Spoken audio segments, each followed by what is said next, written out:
আমি আজকে আপনাদের কাছে একটা স্যুপের রেসিপি নিয়ে চলে এসেছি। শীত তো প্রায় চলে যেতেই বসেছে, তার আগে আগে আমি এই স্যুপের রেসিপিটা আপনাদের সঙ্গে শেয়ার করতে চলে এলাম। নমস্কার বন্ধুরা, সোমা কিচেনে আপনাদের সবাইকে স্বাগত। আজকে আমি ভেজিটেবল আর চিকেন দিয়ে একটা দুর্দান্ত স্বাদের চিকেনের স্যুপ বানিয়ে আপনাদের কাছে দেখাবো। এই স্যুপটা শুধু শীতকাল নয়, সমস্ত সময়ে মানে সমস্ত গরম বর্ষা সবকিছুতে এই স্যুপটা কিন্তু খাওয়া যায়। আর স্যুপ তো এমনিতেই সবসময় হেলদি হয়ে থাকে, আর হেলদি জিনিস বাচ্চা থেকে বড় কিন্তু সবাই খেতেও পছন্দ করে। তাহলে আজকে আমি আপনাদের স্যুপটা বানিয়ে দেখাবো। যদি আপনাদের ভালো লেগে থাকে তাহলে একটা সাবস্ক্রাইব করে আর ছোট লাইক দিয়ে আমার পাশে থাকবেন। তবে চলুন বেশি কথা না বাড়িয়ে রেসিপিটা শুরু করি। এখানে দেখুন, আমি স্যুপটা বানানোর জন্য আমার কাছে যেটুকু ভেজিটেবল ছিল আমি সেটাই কেটে নিয়েছি, একদম চপ করে নিয়েছি। দেখুন, চপারের সাহায্যে আমি কিন্তু চপ করে নিয়েছি। আপনারা চাইলে বটিতেও ছোট ছোট করে কেটে নিতে পারেন। এখানে আমি নিয়েছি সামান্য একটু বাঁধাকপি, বিনস, গাজর, এখানে ক্যাপসিকাম, আর এখানে নিয়েছি রসুন, কাঁচা লঙ্কা আর আদা, আর এখানে নিয়েছি আমি এই হাড়যুক্ত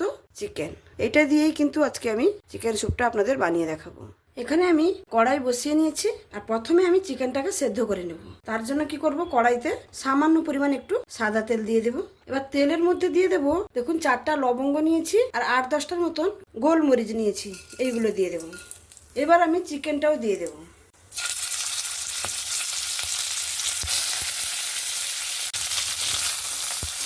চিকেনটাকে হালকা 2 মিনিটের মতন একটু নাড়াচাড়া করে নেব। চিকেনটাকে 1 মিনিটের মতন একটু নাড়াচাড়া করে নিয়েছি। এবার আমি দিয়ে দেব, দেখুন 1 ইঞ্চির মতন আদাকে এরকম কেটে নিয়েছি, ওটা দিয়ে দেবো। আর একটু রসুন দিয়ে দেবো 3 কোয়ার মতন। এখানে আমি ধনিয়া পাতার যে ছোটো ডান্ডিগুলো, শক্ত ডান্ডিগুলোকে আমি কেটে নিয়েছি, সেটাও দিয়ে দেবো। এটা দিলে কি হবে, এই যে চিকেন স্টকটা যেটা হবে না, ফ্লেভারটা কিন্তু খুবই সুন্দর হবে। এইগুলো দিয়েও আমি আরেকবার নাড়াচাড়া করে নেব।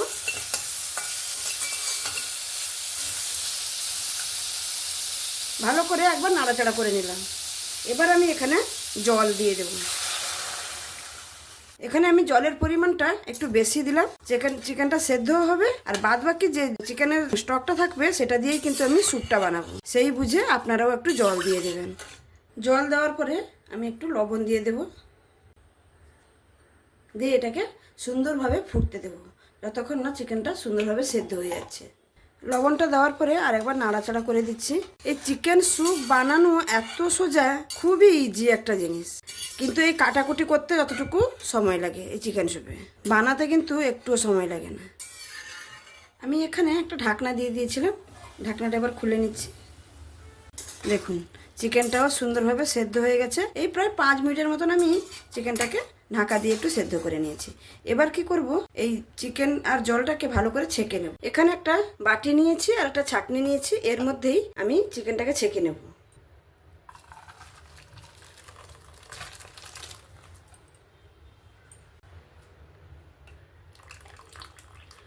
দেখুন, চিকেন থেকে জলটাকে ছেঁকে নিলাম। এই জলটা দিয়েই আমি স্যুপটা বানাবো, আর চিকেনটা ঠান্ডা হলে চিকেনটাকে সুন্দর পিস পিস করে একটু ছাড়িয়ে নেব হাতে। কড়াইটাকে এখানে ধুয়ে ভালো করে পরিষ্কার করে আবার বসিয়ে নিয়েছি। এবার স্যুপটা বানিয়ে নেব। তার জন্য দিয়ে দেবো প্রথমে একটু তেল। আপনারা যদি বাটার পছন্দ করেন তাহলে বাটারও ব্যবহার করতে পারেন। তেল গরম হয়ে গেছে, এবার দিয়ে দেবো রসুন কুচি, আদা কুচি, তার সঙ্গে দিয়ে দেবো কাঁচা লঙ্কা কুচি।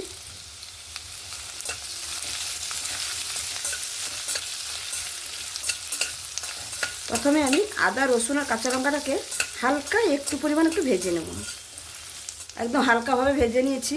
স্যুপের সবজি কিন্তু বেশি ভাজা যাবে না, রসুনের কাঁচা গন্ধটা আছে বলে আমি এটা হালকা করে ভেজে নিয়েছি। এবার দিয়ে দেবো বাঁধাকপি,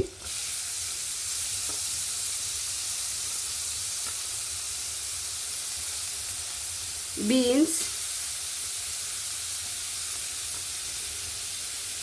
গাজর,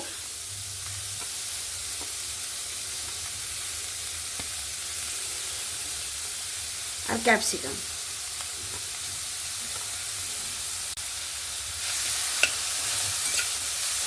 সমস্ত সবজিগুলো দিয়ে দিয়েছি। এবার হালকা করে একটু ভেজে নেব।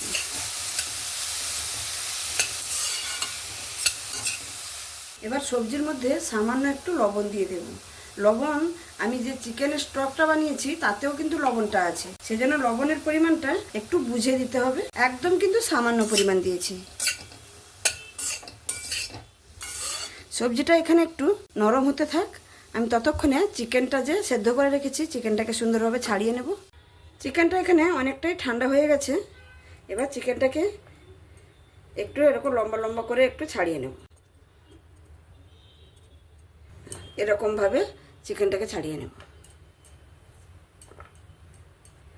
দেখতে ভালো লাগবে আর কি। আর আপনারা যেরকম ইচ্ছা দিতে পারেন, গোল করেও কেটে দিতে পারেন, কিন্তু এরকম একটু সরু সরু করে ছাড়িয়ে নিলে এটার মধ্যে চিকেনটাকে দেখতে ভালো লাগে।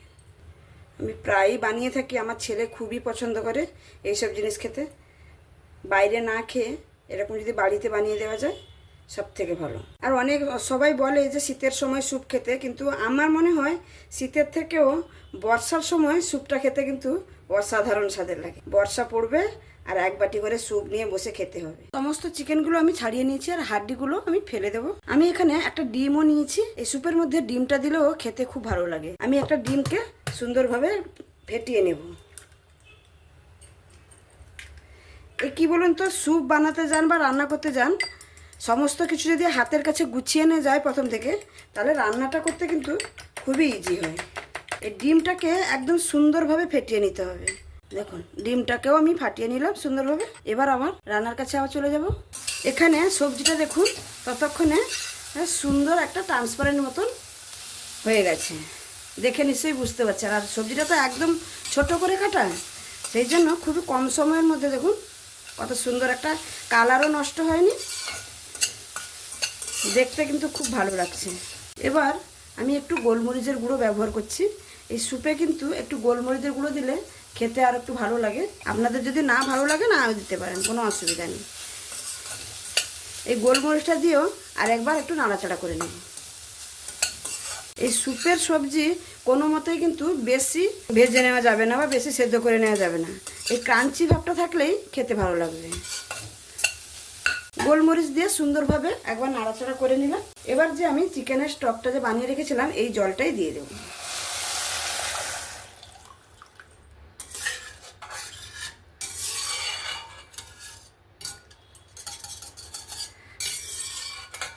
এবার এটাকে একটু ফুটতে দেব।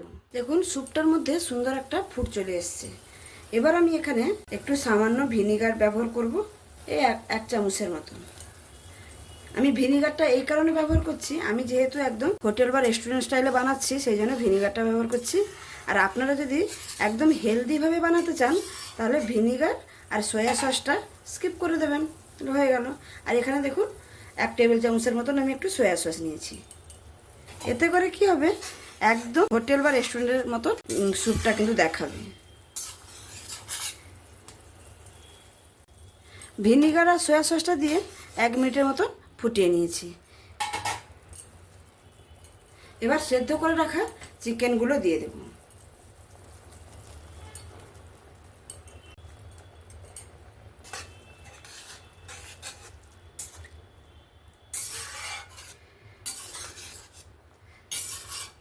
চিকেনগুলো দিয়েও সুন্দরভাবে নাড়াচাড়া করে নিলাম। চিকেনটা দিয়ে সুন্দরভাবে ফুট চলে এসছে। এবার ডিমটা দেব। ডিমটা আমি বাম হাতে দেব আর ডান হাতে কিন্তু খুন্তিটা নাড়াতে থাকবো।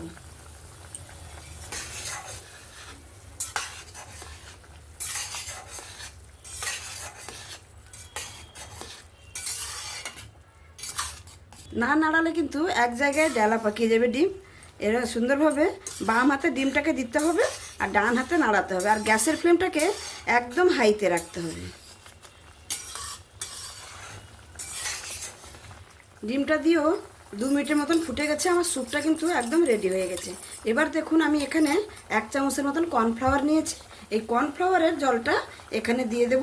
দিলে কি হবে, স্যুপটা যে আমরা হোটেল বা রেস্টুরেন্টে গিয়ে দেখি যে গাঢ় থাকে, এই কর্নফ্লাওয়ারের জন্য কিন্তু গাঢ় হয়ে যায়। এবার আমি কর্নফ্লাওয়ারটা আস্তে আস্তে করে দিয়ে দেব।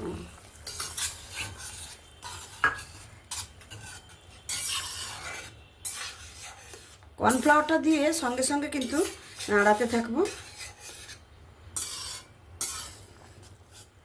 দেখুন কর্নফ্লাওয়ারটা দেওয়ার সঙ্গে সঙ্গে স্যুপটা কতটা গাঢ় হয়ে যাচ্ছে।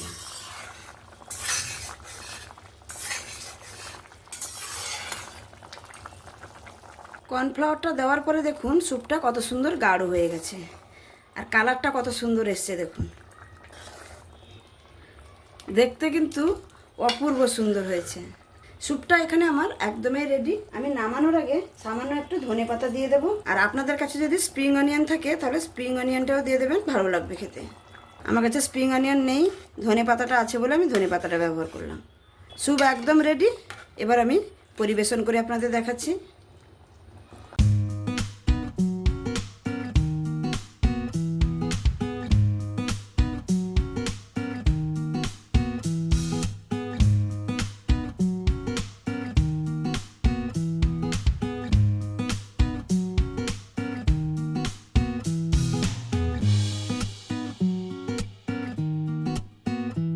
দেখলেন তো বন্ধুরা, কিরকম আমি ঘরে থাকা উপকরণ দিয়েই এই ভেজ চিকেন স্যুপটা বানিয়ে আপনাদের দেখালাম। দেখতে দেখুন কতটা সুন্দর হয়েছে, আর এটা খেতে কিন্তু অসাধারণ স্বাদের হয়। আর আমি যেহেতু বাড়িতে বানিয়েছি বলে আমি অনেক রকমের সবজি ব্যবহার করেছি, আর স্যুপটা দেখুন কতটা গাঢ় করে হেভি করে করেছি। এটা কিন্তু আপনারা রাতের ডিনারটাও স্কিপ করে এই স্যুপটা যদি খান তাতেও কিন্তু কোনো অসুবিধা নেই। এটা খেয়েই খালি আপনারা শুয়ে পড়তে পারবেন। আর এটা খুবই হেলদি, বাচ্চা থেকে বড় সবাই কিন্তু খাবেও, খেতে ভালোবাসেও।